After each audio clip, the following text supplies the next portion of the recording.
likes deep fried crispy ginger? Okay, we'll show you how. Turn on the, heat up the wok, put some oil in. For me, the amount that I have, I will need about 5 to 6 tablespoons of oil. And what I do is, you can put more because we are going to save it for later use. Now, all this can be prepared beforehand and serve as a condiment. Sometimes you can put on your veg or your soups, yeah. And ginger is something it's good for neutralizing wind in your body. It warms up your stomach, and we love it in a lot of soups and all that. So sometimes if you have crispy ginger, you can make all strips like that. Thick, thin, up to you, no problem. Yeah, you can see. And you can put in.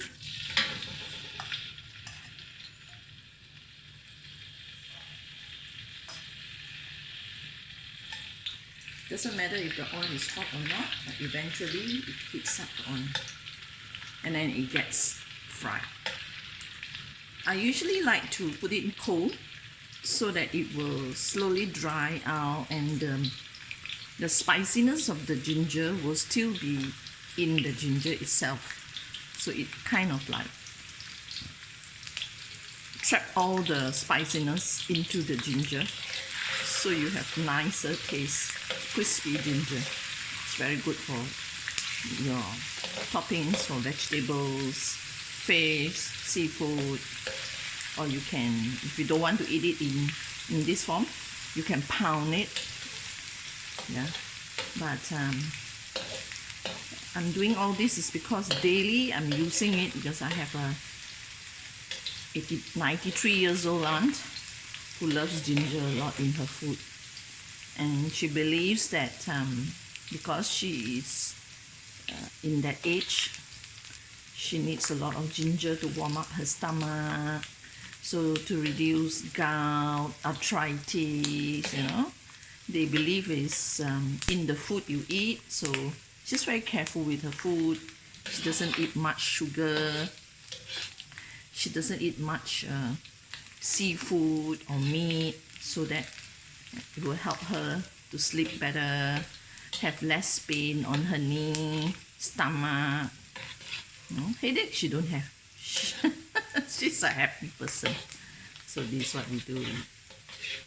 Yeah.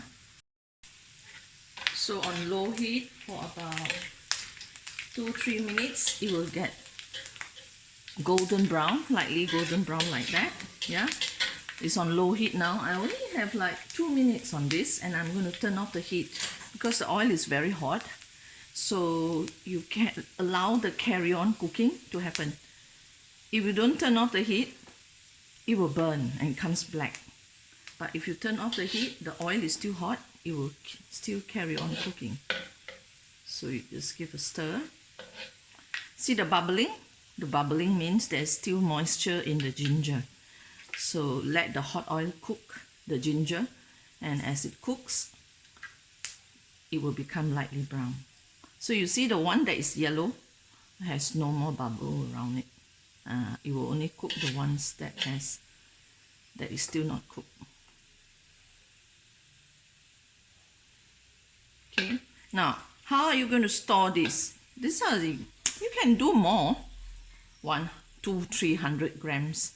And then if you like to use the oil, you store it up with the oil.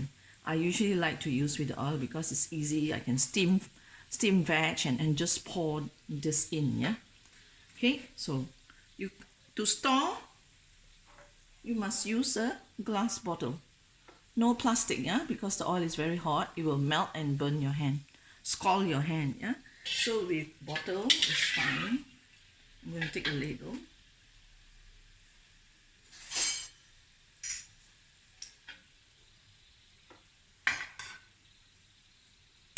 Like that. And then careful, don't burn yourself. Just take it out.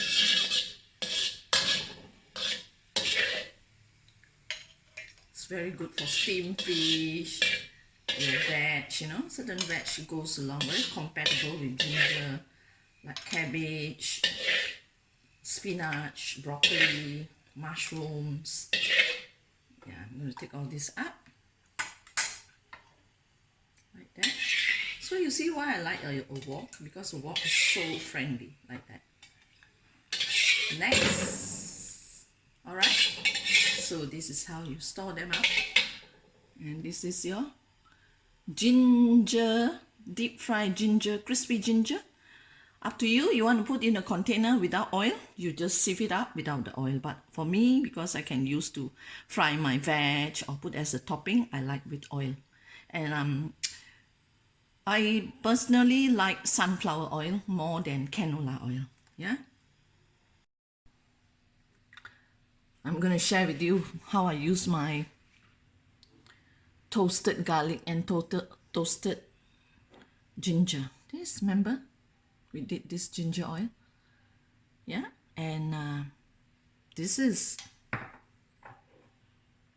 garlic oil. And when I steam the fish, I usually don't add oil. I just put anything you fancy. For this particular one, it has soy sauce and bean paste. So we are ready to eat. So I put a spoon, look at it, of garlic oil on top of this. And for my aunt, 93 years old aunt, she loves her ginger.